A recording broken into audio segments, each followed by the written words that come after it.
Hi, everyone. Um, for those of you that didn't know, my mother is in class, and she can't. Oh, thank you, mother. Anyway, so today's class is pretty interesting.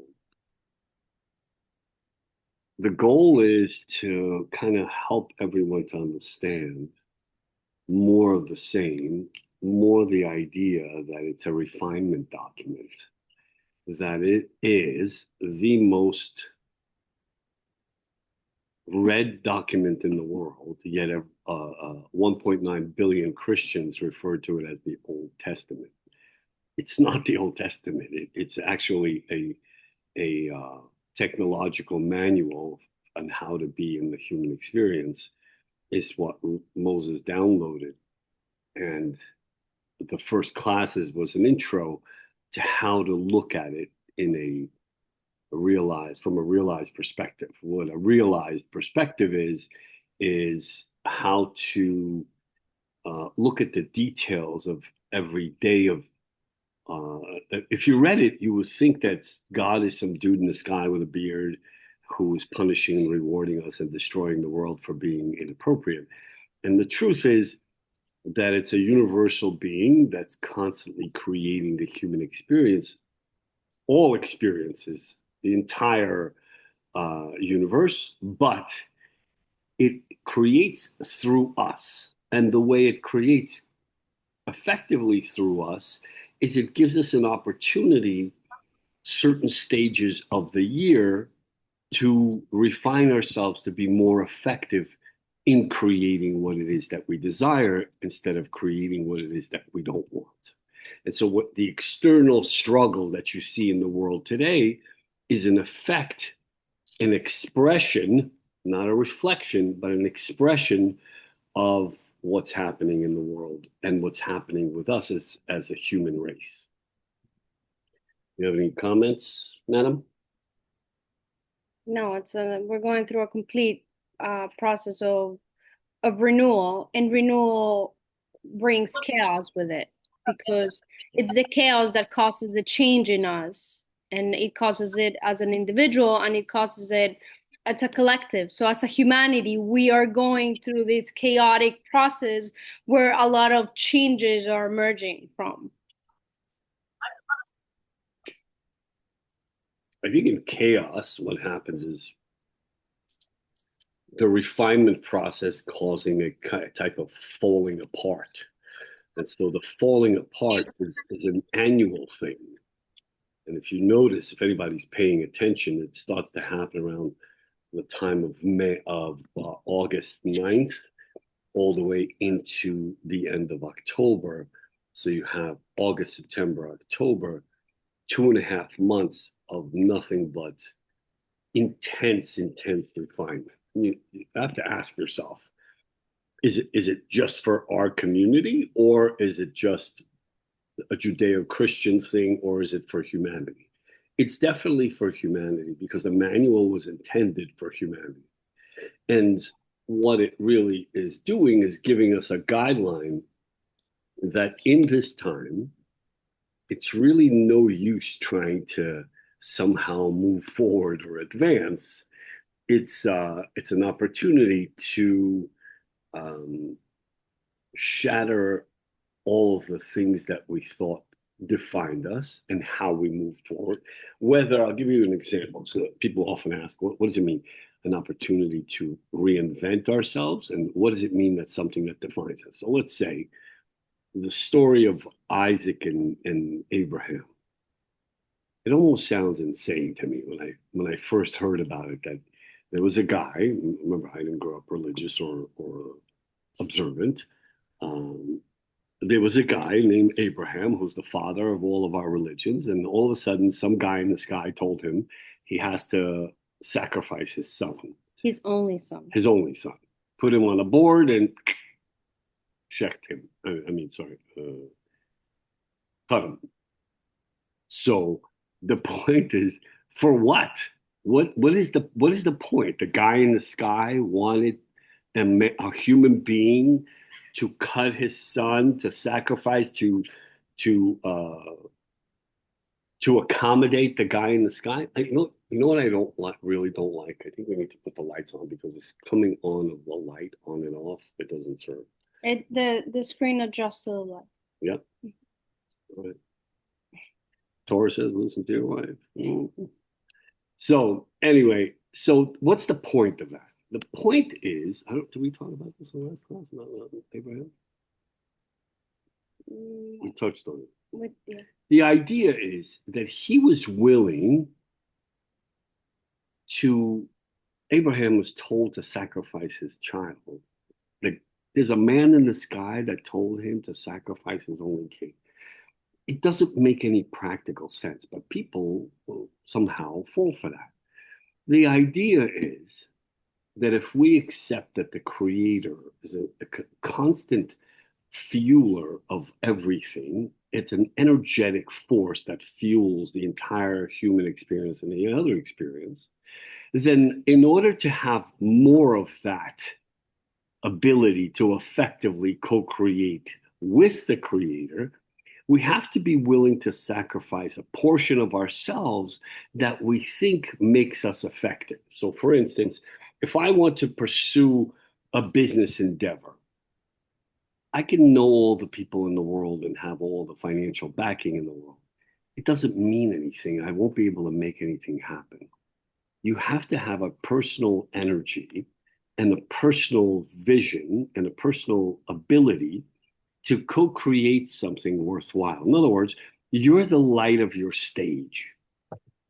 So what does it mean to sacrifice the best of yourself? So let's say I'm a CFO and I'm a calculating guy, and I think that my little calculations are going to what do they call it? My deck for my business is going to I'm going to create some projections, show them to my investors, and that's what's going to make it work. It's not, it's nonsense.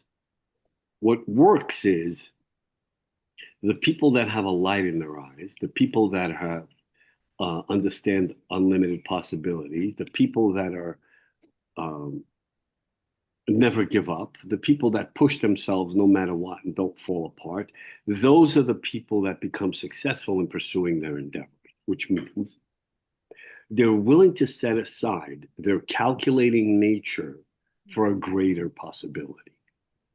And that is a sacrifice that he was asked to make, Abraham, because his son's name meant joy. Isaac means joy. He was apparently defined, or attainment towards more godliness was through joy. So his attachment to what he thought would rule his life, which was joy, in this case, once he was willing to let go of the attachment, whatever the attachment is, then what? Then what happens is, if I relieve myself, if I think that going out and having a good time and drinking and um, enjoying myself and having fun is what's going to provide me with more success, then that's what I do. But the truth is, You said yesterday. can you please put yourself on mute, whoever? I got it. So what happens is, then that way doesn't get me to my destination. But if I'm willing to decide that I don't want fun anymore, I don't need to go to clubs, I want happiness. Fun is short lived, happiness has longevity. And so I'm willing to curb my impulsive behavior and decide I don't need to go to clubs, I don't need to drink, I don't need to have multiple partners. I don't need to do any of these things because all they do is they take my energy. Wait, but you're saying then that what you're giving up is temporary, because you give up. In this case, Abraham was giving up joy in the way he thought defined him of what joy was in the moment. But once he gave it up and it transformed, then he did feel joy in different ways, in many other different ways. Right. So he did a lot. It's not like we are resigning ourselves and completely disconnecting Right. from. From whatever it is that we like or defines us, or I don't know. If my defining factor is my hair, it doesn't mean that I'm going to shave my head. So there's freedom within boundaries, is what we're saying. So I find this very often to be true. People from um, Eastern European countries or communist countries or countries that were confined by some sort of religious law, they resent any kind of boundaries because there's no way that a guy in the sky wants me to confine myself to my house of worship on a Friday, Saturday, or Sunday and be there. That's not where God is. Your confinement and your boundaries, all they do is collect you. They gather you into one pile and make you more effective in achieving your goal, whether it's for family, for your vocation that you've chosen, or your children, or child rearing. So we saw a friend today we haven't seen in a long time, and when we first ran into her, she was a Biden supporter, liberal, woke from hell, complete, and came from a Russian, Jewish, Soviet upbringing, an attorney, completely left. All of a sudden, we see her, and she's observant, and her kid wants to go to a religious school, and she's living in a observant community. I'm like, what happened to this girl? What happened is the willingness to give up something that truly doesn't define you. So this time, getting back to center, I'm just circling back, getting back to center, this time of the year gives you the ability not to fall apart emotionally and to see yourself, rebuild yourself back to center, but it gives you an opportunity to decide that you're no longer defined by what you thought, gives you the ability to effectively create your life.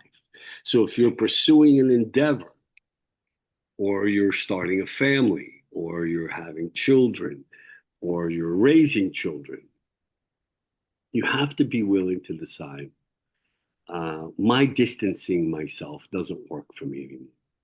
What works is me engaging with my family without my judgment and my need to be right gives me the love that I need to be sustained so I can move forward. That's sacrificing something that you thought defined you. Many people separate themselves from their loved ones because they think they have a level of love that no one can understand. No one can understand their level of loyalty. No one can understand their honesty. No one can see what they see. They have their own story. But the truth is, it's them that's standing in the way of them receiving love. God is love, right? So, what Abraham was asked to do was to be willing to sacrifice the best of himself in order to have God. There's another story before we continue that is an indicator that this is true, that this way of perceiving the Bible or the Old Testament or whatever you want to call it in your neighborhood is that it's a fact and that it was given as a realized technological manual to Moses. And that is the story of Noah. If you look at Noah, Noah means comfort. His father was a visionary and he named him that because Noah brought a new understanding to humanity. In fact, the confirmation of that is that in what you call the Old Testament, or we call Torah, or the Bible, it's written that people's fingers were in closer proximity prior to Noah. What that means is a flexible body in yoga is a sign of a flexible mind, which means that if you have a narrow view of reality and you think the guy upstairs is punishing you, then you're disconnected from its flow, and your ability to effectively create what you desire is narrow. I don't care what kind of ritual life you have. There's no texture or substance to it. You can drop to your knees 5 times a day. It doesn't matter.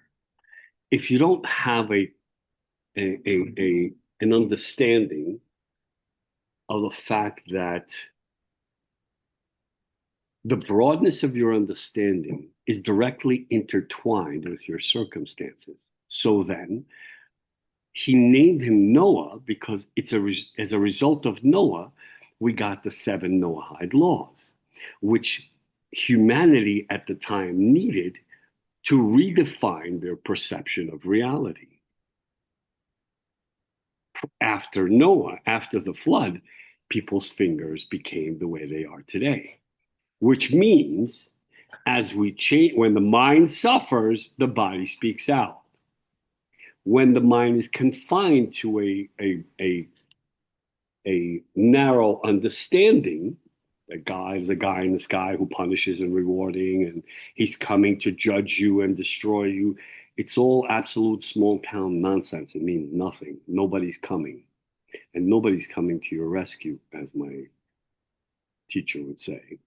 And the idea is that we redefine ourselves internally as a result of our willingness to recognize that we are willing to give up what we think defines us. For many years, you want to contribute before I continue? We have a question that says, what does it feel like sometimes one can make so many sacrifices and aren't moving forward in your pursuits? Then you're giving up your colorful pants instead of giving up a personality trait. So if you think that, How do you how do you recognize with the story of Abraham, it's a physical story, right? Where he was actually physically going to sacrifice his child. But for us, what does that translate into? How do we sacrifice a part of us if it defines us, if it's our personality? I mean, a lot of people get scared, like, oh my God, I'm gonna lose who I am because I'm giving up what defines me is whatever, what I think is the best part of me. I'll give you a perfect example that I encountered myself. There are many people here that don't know me. At one time, I had hair and I was really handsome. But um, at one point in my life, I had an experience, an old friend around 2006 or 7 took me to a very upscale neighborhood in California and took me to a household where lots of folks from my community gathered. And there was a religious guy um, who was the clergy of the neighborhood. And when he saw her, he like, it's inappropriate to react to a woman in the community because it's just not appropriate, especially one that's married or that's with someone. So the clergy try to control their eyes and try to control their behavior. And this guy was fairly young, and he just could not stop looking at the woman I was with. He was squirming. He was losing his mind, literally stumbling with speech, and like his eyes were blinking. And then he finally asked me what I do, and he didn't really care what I did. He went back to looking at her. In fact, he asked me, "What do you do?" I said, "I'm a healer." He goes, "What, a dealer?" And just went back to a conversation with her. So finally, we walked away. The woman I was with, she said, would you like to return here at some point? Come back. How did you like the crowd?" I said, "No, the guy, even though I understand he's religious, he came really close to getting corrected because he just could not control himself." She said, if you think about it, it's hard to take him seriously because he claims to be a leader of our community and he claims to be observant and he has emotional correctness and spiritual boundaries, yet he can't control his eyes. And I thought, "What are you trying to say?" She said, "Well, I've never seen you act this way, but you do lead with charm." I said, "Wow."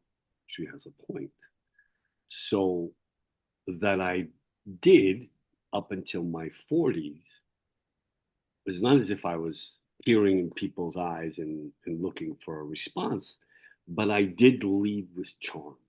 And so I had to be willing to give that up to have a bigger audience because leading with charm is a is short-lived. It's like fairy dust. So it's for self gratification in the moment. It's Absolutely, temporary. absolutely, and that's what it really means. That That's what it means to be willing to constantly give up a portion of yourself.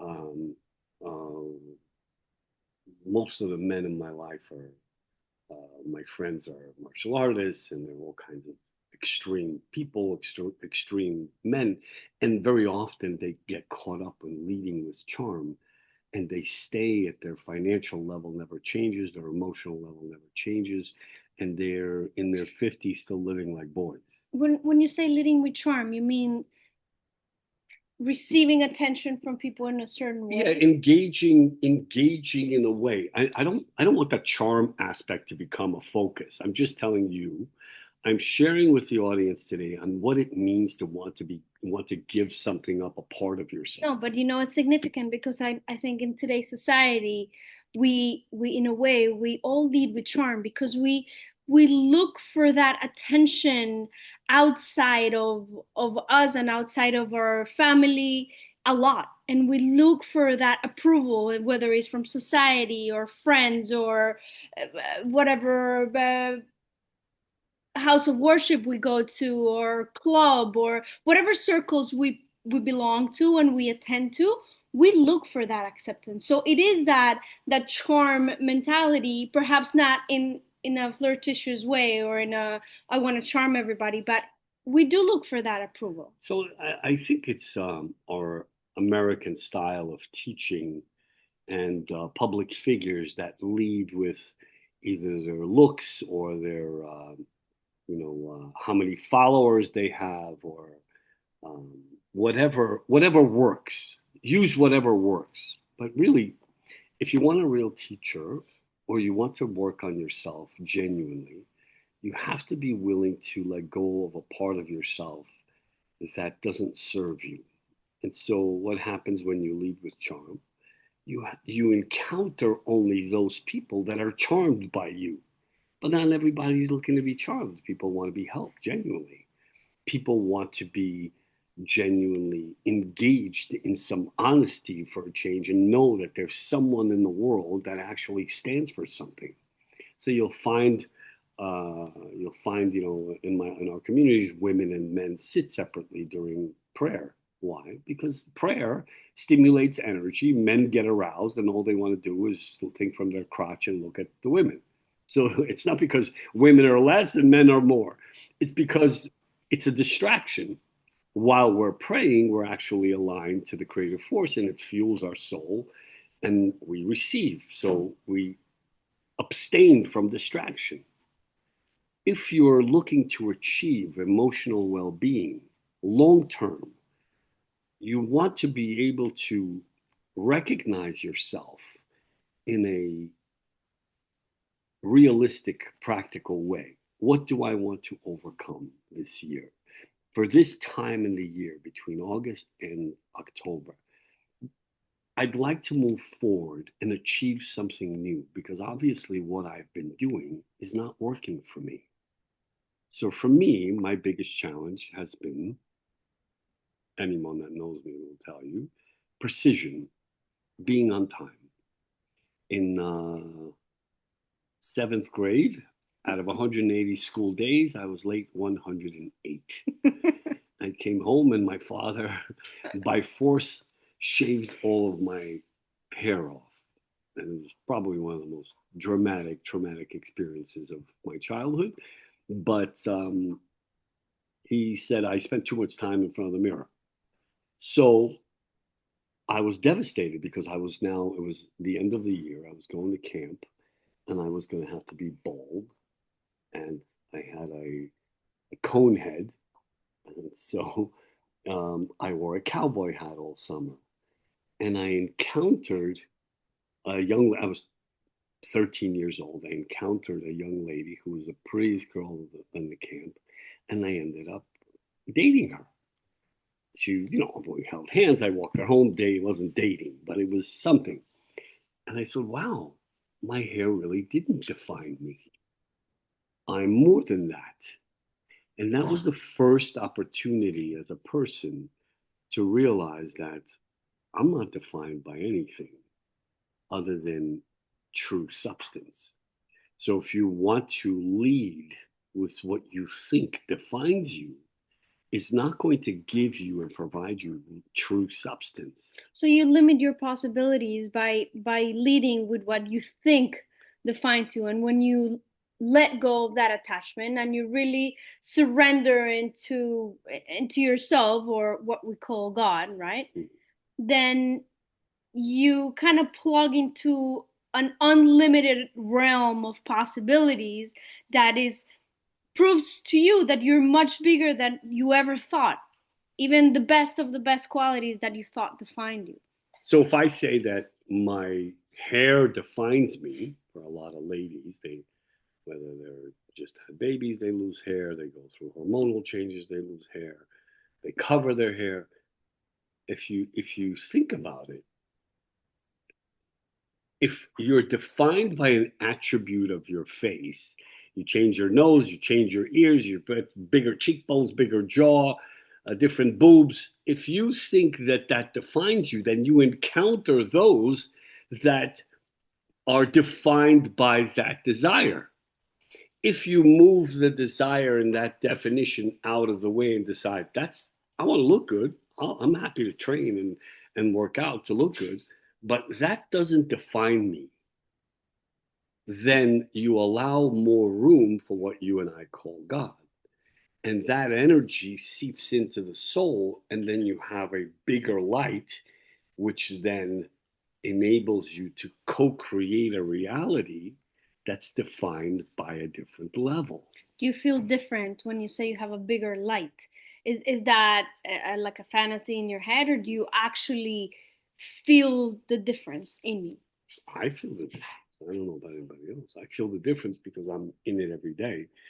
But it's kind of a fantasy because everything's a fantasy. We live in a fantasy. But there's I don't know, maybe we want to call it like an esoteric or mystical aspect of it, where you feel like emotionally stronger and physically stronger. And it doesn't mean that I went to the gym and I pumped my muscles, and as a girl we lift maybe less weight than men, and so it's not about the physical strength, but is that emotional, spiritual, energetic strength that you feel like you're almost impenetrable.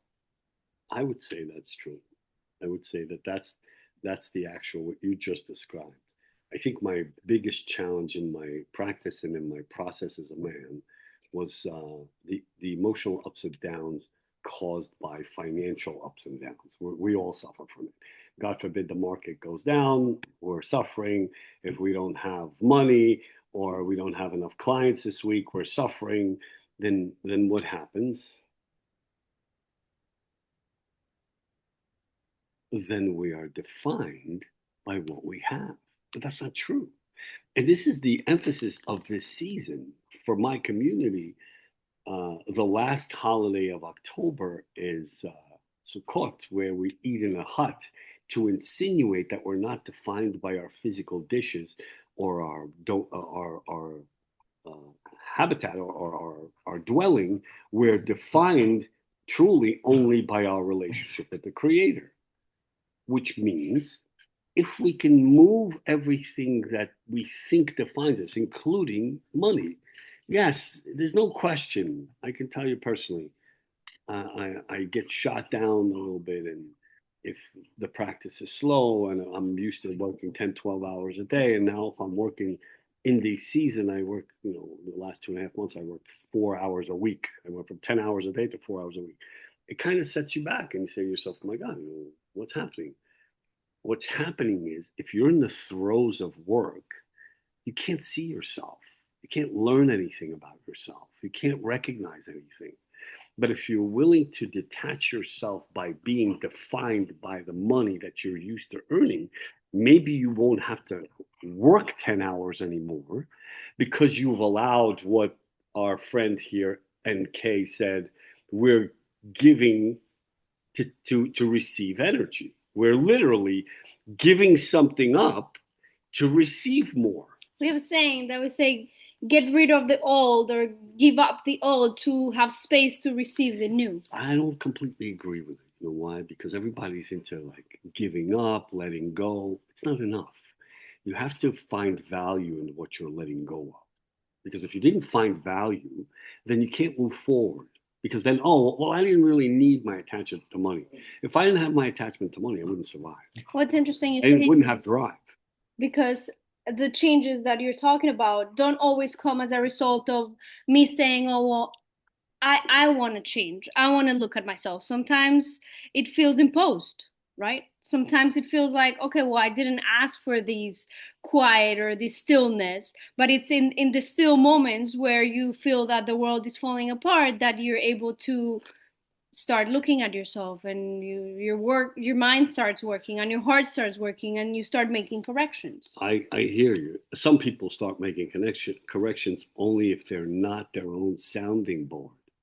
If you have a ritual through your manual, through your religion, through your spiritual practice that's consistent and it's not a potpourri of nonsense, then you will have an opportunity to recognize yourself because even the hours of work, I'm so used to the grind. It's 26 years now. You know, I started out in Brooklyn, 14 people a day. You can ask my mother, even though I muted her, um, that she'll tell you in Taos, New Mexico, on Friday, there was 27 people scheduled for the following week. And the week hadn't just started yet. So I got so used to the grind. And at some point in 2007, I met this woman. She was Lucy. an executive for Motel 6. She came for a retreat. And she said, you know, you're in the grind. You're defined by your grind. I said, I don't know any other way. Well, the grind is survival. So if you want to continue to survive, then you have to detach yourself from the idea that only so you have to work all the hours available and let people call you at any time so that you can earn to cover your bills. That's survival. It's not living. So I had to be willing to disconnect myself from the idea that I'm defined by the hours of the day. And all of a sudden, I started to have retreats that paid 3 times the amount of money. And I didn't need to work 12 hours a day anymore. What I'm saying to you is the magic is in the recognition. Someone said to me today, the person we visited, she said she wanted to move back into our area, but she couldn't afford it. I said, look, it's God magic. If you're willing to pull yourself out of the way and get yourself out of your conditioned behavior and your ideas of what you think could be or should be, then you stop dragging your conditioned mindset into the future and replaying your past. So this time of the year, our entire focus today in this class is this time of the year gives you that opportunity because the light, the creative light, it's not just for us. I don't care what you say. I don't care what anybody says, what religion you are. You're all following the same thing. I promise you. We're not all the same. Don't kid yourself. But we are energies and souls going through a human experience. Some of us are bright souls, some of us are not so bright in not in one way or the other. What I'm saying to you is if you're willing, regardless of what you follow or what your ritual life is, you can have an opportunity when the light is so bright between August and the end of October. You have an opportunity to really look at yourself and say, you know what? I'm not defined by the smallness of my job. I want to, uh, I know I can build a hotel and have people run 10 spas. I am not defined by my 12 hours a day that I can see people and do whatever it is that I do. I'll give you an example. It's all a question of perception.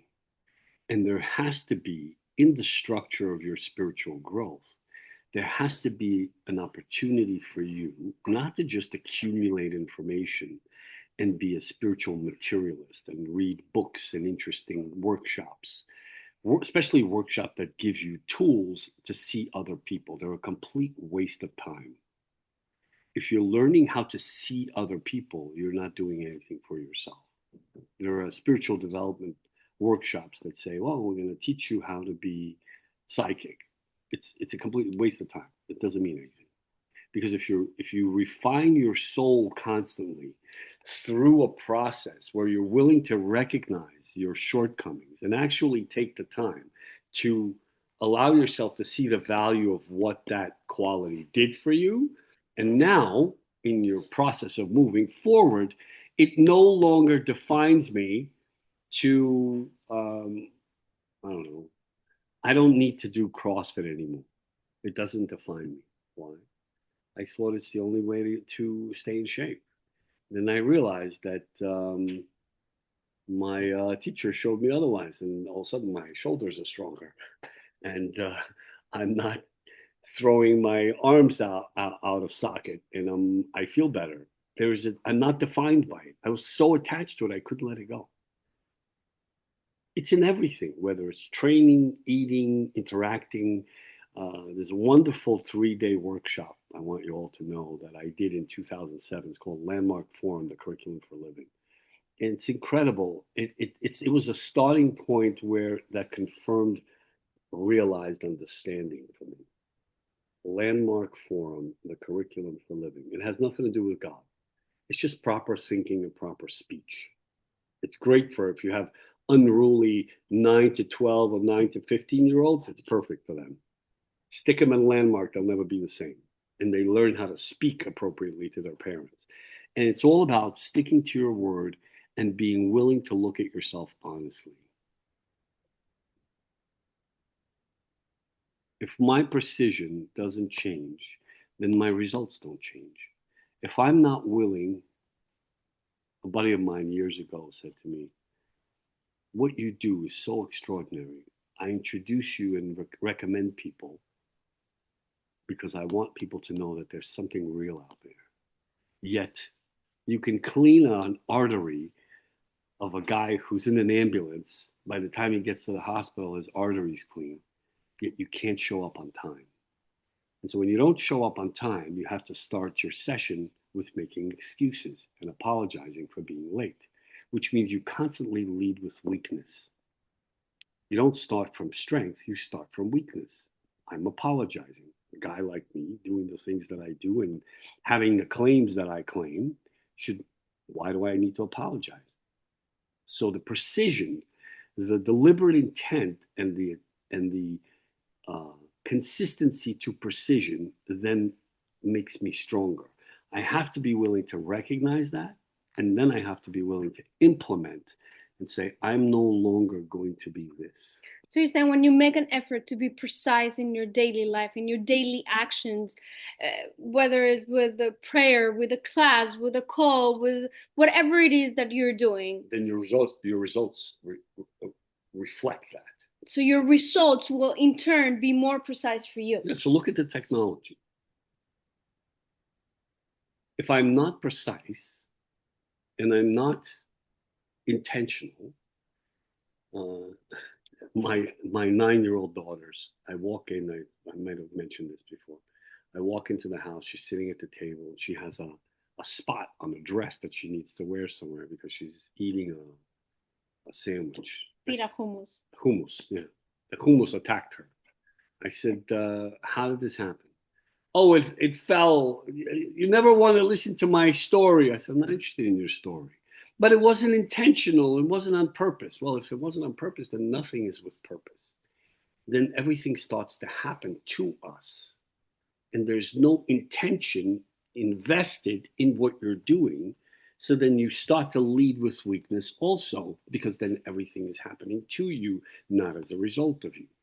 And this is common with kids. They have a story. about everything. This is common with substance abusers. They have a story. They defend, justify, and attack. I mean, it's common with adults too. When you make what we call a mistake and you just simply apologize, or oh, I didn't mean it. No, it's not. No, you meant it. You just didn't realize what you were saying. So the truth is, what I'm saying to you is, if I don't, as they say, nip it in the bud now and say, listen,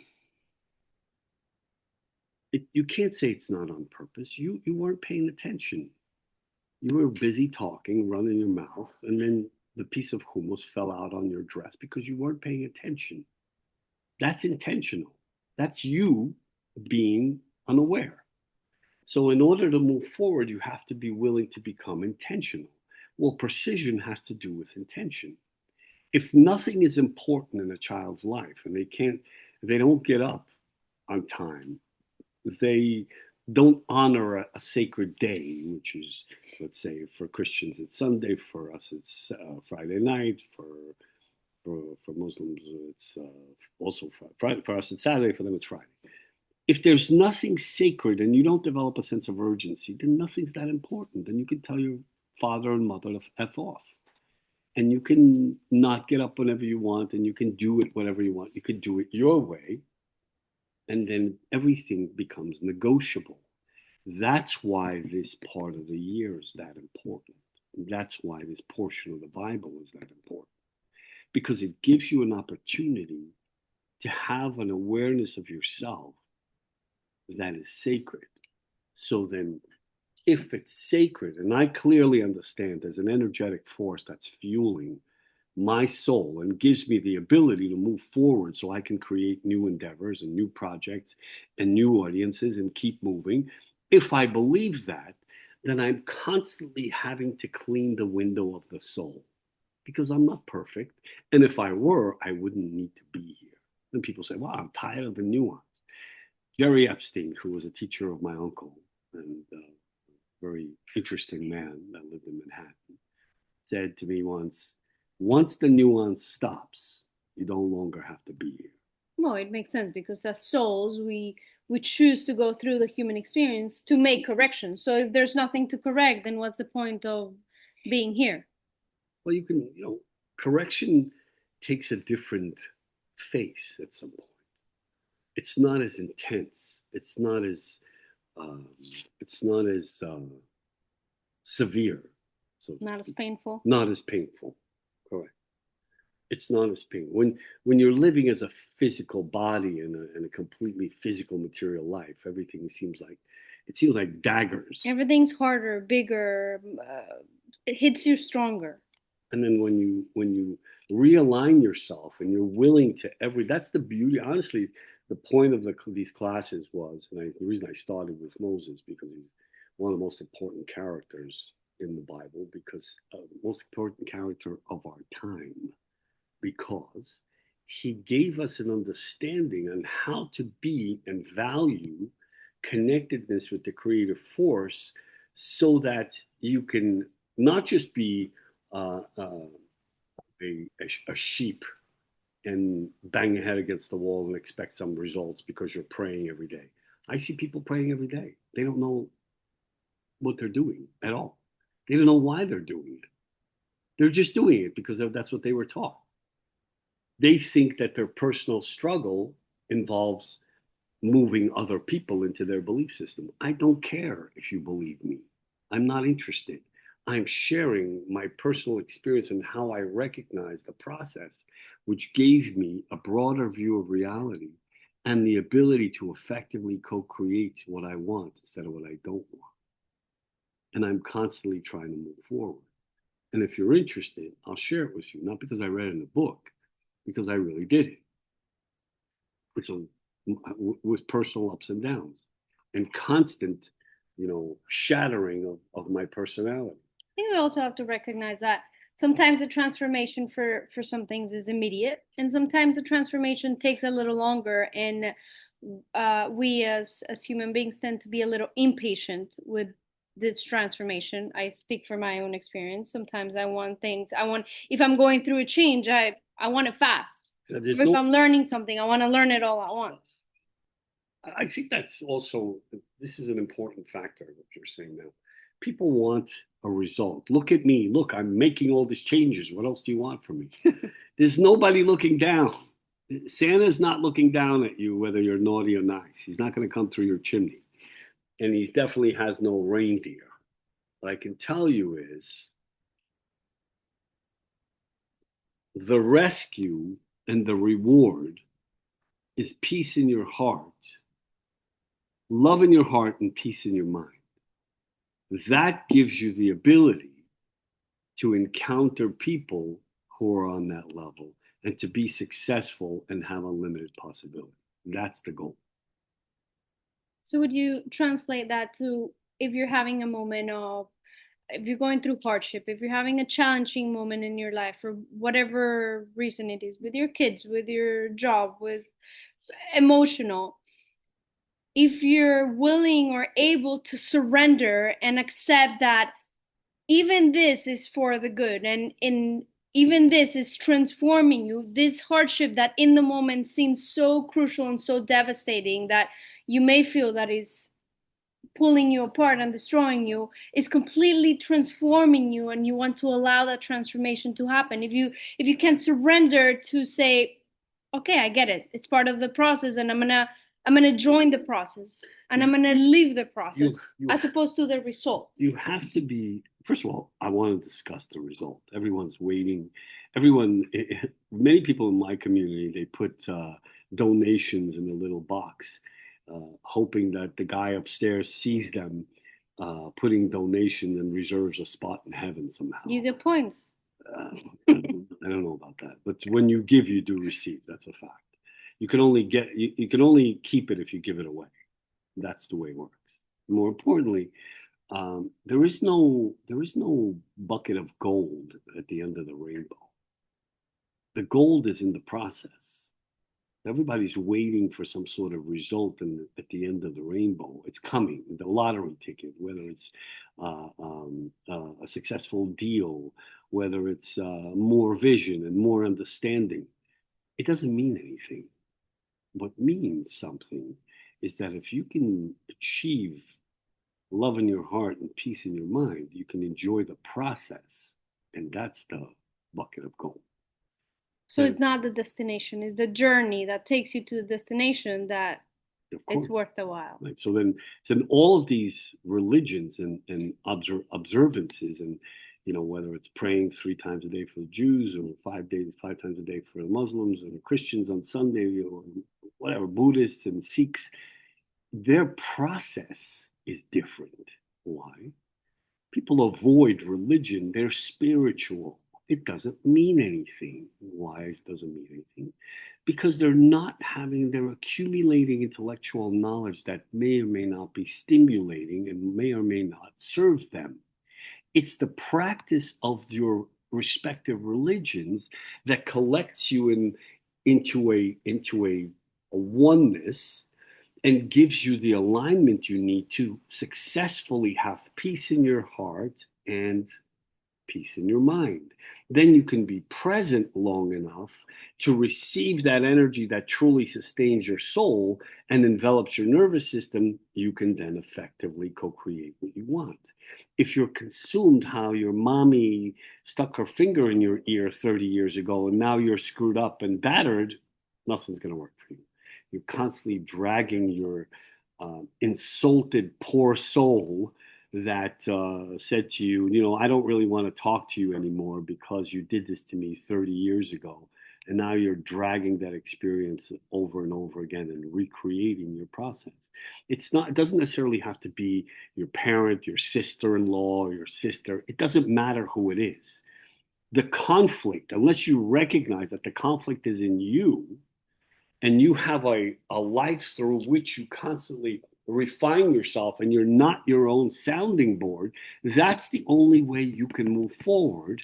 So you're saying in this case, whatever happened 30 years ago happened because you needed to go through it to be able to benefit or to draw something for yourself, even though the experience was back then traumatic. It created change in you, so you could become who you are now. or you could go through a certain process or a certain transformation.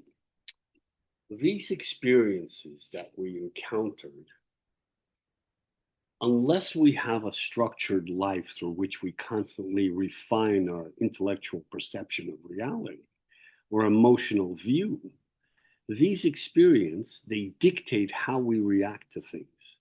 My father told me in the Soviet Union when I was little, people don't like us here. And if you hear anybody say anything about who you are, you destroy them and make sure that everyone sees you so then nobody else gets confused. So I built a story. My story is if you say anything about Jews, you're subject to get repercussions. And so that story made me a victim because I created a story based on the reaction and based on the programming and based on the framework. I created a story in which I'm the hero and I get to act out my act every time that story unfolds. In fact, that story unfolds based on my view, which was never corrected.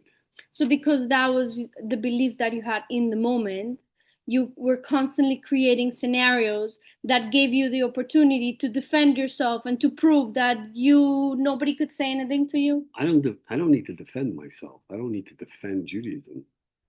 We've been around 3,700 some odd years, and no one can beat us. No one. Everyone has tried, and we're still here. So I don't need to defend myself. We don't need to fight anti Semitism. We have to be who we are, and then everyone will respect that. When you go to the Gulf states, those guys that are wearing their white outfits and their turbans, they don't excuse themselves, no matter where they are. And 5 times a day, they drop to their knees wherever they are and they pray. They don't make excuses for what they wear. And they don't need to convince anybody else to like them. Well, neither do we. And I made a story for myself. So when you have that story, you take it through life, and someone brought it to my attention. It so happened that I had a conflict in New York City in 2007. A guy, I had just finished praying. I came from the synagogue of a friend, and a guy passed me and said something. I don't know what he said. I asked him what he was saying. He was whispering something. He kept passing by me carrying cement bags. He was a construction guy. He said he loved Hitler. So I lit him up and he went home in an ambulance and I went to jail. And so everyone I knew said, "Oh, stood up, you blah, blah, blah, you were the hero." And the truth is, the person I was with at the time said to me, "You weren't the hero. You played out your stage again. And your reaction ended you up underground." I went to jail underground in Manhattan.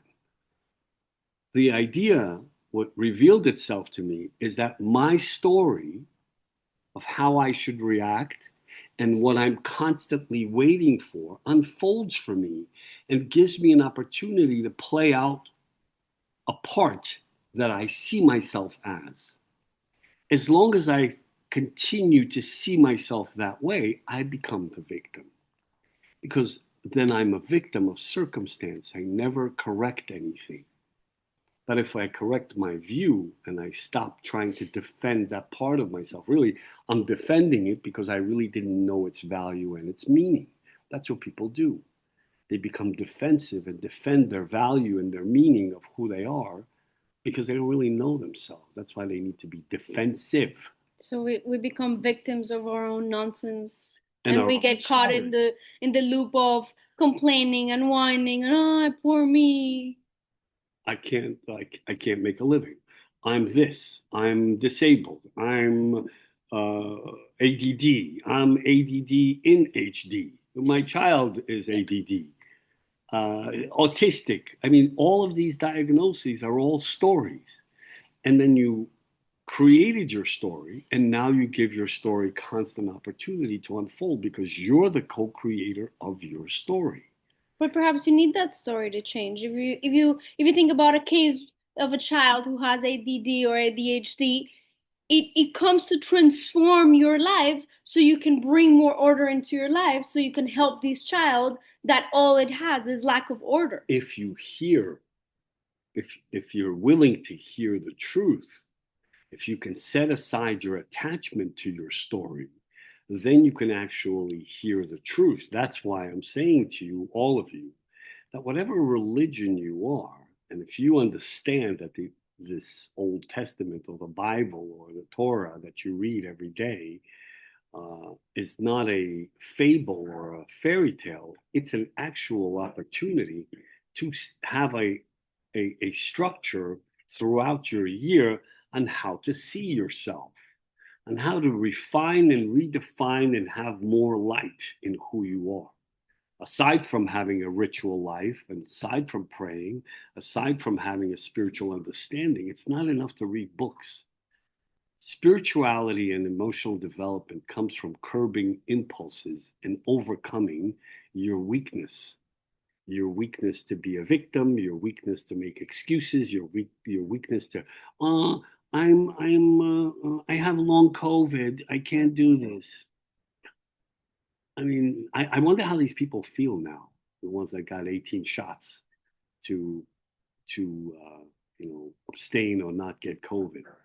I never heard an apology from any one of them. Some are still caught up in the idea that it was the best decision and it saved their life. So if you're then defined, anything that you're defined by then defines your relationship on how you're going to move forward, right? So if I'm afraid of COVID and I'm not interacting with people, then I hold my breath, I affect my pulmonary valve, I flood my lungs with water. Water is emotion because I'm waiting for the other shoe to drop, and I die. That's how people died. They disconnected themselves from the flow. They didn't die from COVID, they died from fear. Absolutely. They were pulled away from all their family, all their loved ones, and they were left with the news, and the news instilled nothing but fear. So if you're They saw no other possibilities, but they're gonna die. So the narrative, if you look at what's happening in the world today in your Instagram flow and whatever it is that you're looking at or watching, this time is so important. If you have a text that you subscribe to, and only if it has a conscious understanding, it's not inclusive. I'm not interested in including everybody. Not everybody's the same. But if it's conscious, if your text says that we're all souls going through a common human experience and you don't need to love me, but you can give yourself an opportunity to see yourself in me. If you can't see God in all, you can't see God at all. So if your text tells you that, you're on the right track. But if your text tells you that this guy's worse because he doesn't believe in what you believe, you might consider looking at a different text. So my point ultimately is all religion is good. Why? Because it gathers you. It just so happens that 1.9 billion Christians, 1.9 billion Muslims, Jews, they believe that Moses is real. And so, therefore, what happens is he gave us a text through which we have an opportunity to constantly refine ourselves. If you want to say something, you have to raise your hand, and then you can say something. Those are the rules of the game. Yes, Ina. Well, there is a mistake there. There are 2.2 billion Christians, 1.5 and a half Muslims, and about 60 million before October 7 Jews. Hey, Mother, I'll be sure to get my statistics right. Thank you. Well, I like Appreciate the statistics. concern. Really appreciate it. Thank you so much. Okay, so anything? I read something really interesting, and it pertains to this. That it said that when the Ten Commandments were given to Moses and to humanity, there was a need for people to have more detailed explanation. But it says that everything that we needed as a human race was in the Ten Commandments. But because people seem to need more details and more explanation, then the entire Old Testament was given to Moses directly from God, and it was written the way we know it today. But it's interesting how much information can come from those Ten Commandments, which is the entire Bible, the entire Torah comes from that, from those two tablets that had so much energy in them. It wasn't just the words, it was the energy in the tablets that had the basic rules of engagement for humanity. So the frequency, it's interesting that she says that they had their own frequency and their energy of the tablets. I don't know if you know this, but the story is that he came down with two tablets first that were the laws were too high frequency, and the people that turned back and worshiped golden calves, the 300,000 of them died. Why?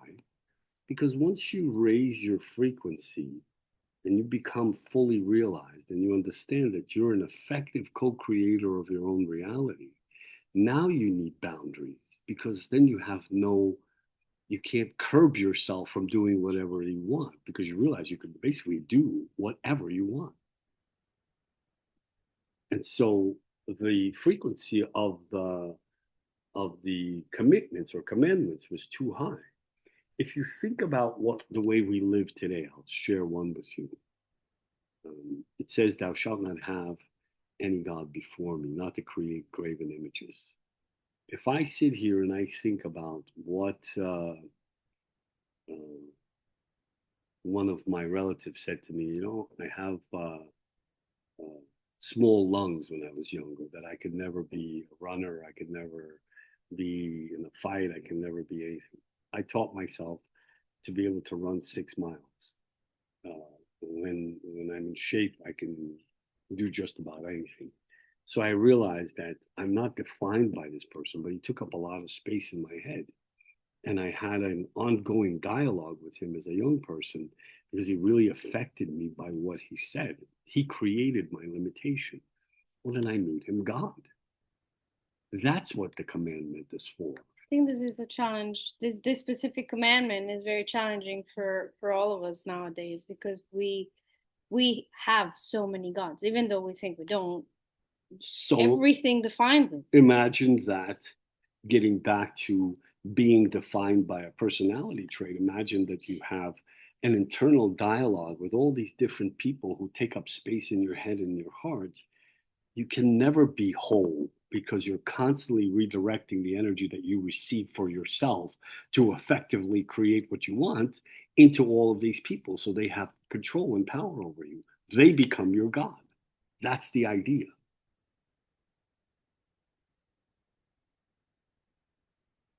You with me? Yeah. All right. Any other question?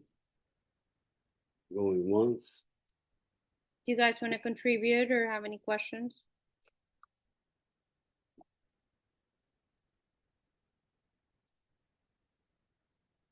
Okay. So let's end it with a kind of an assignment, if you will. It's not an assignment. I'm not giving you a directive, but I'm offering you something. And I'm offering you the possibility of sacrificing something that you think defines you, whether it's your hair or your butt or your breasts or whatever it is that you think defines you, or your attachment to the way you do business. I have this place and this is what feeds me, and this is how I'm going to move forward and retire. Even the idea of retirement. All these people, they're constantly planning. It's almost like planning for demise, planning for their retirement. What does that mean? What is retirement? I'm not retiring. I'm, I'm 57 years old. My wife is pregnant. I mean, I don't plan to retire ever. I'll have 4 more kids if I can. Why? Because it's an inspiration. I want to live to 150 and be in shape. If I can, if that's a reality, right? So why would I, if I'm planning to retire, which means I'm planning my going down. I'm going to slow down. Slow down from what? Why would I slow down from something I love to do? What am I retiring from? I go get a fishing pole? What am I going to do? So for the next month, for at least a week, try to recognize a behavior that you think defines you, that has made you attached for so many years, that has caused you the same effects and the same results, and something that you have not changed because nobody made you aware of this process. This is the time to do it, because the light of the creative force shines 1,000 degrees brighter. And the moment you decide to disconnect from that one thing, you make more space for that thing that truly sustains you and defines you, because it gives you the ability to be effective in creating what you want instead of reenacting the same thing over and over again because you're attached to it. And that's all I have to say about that.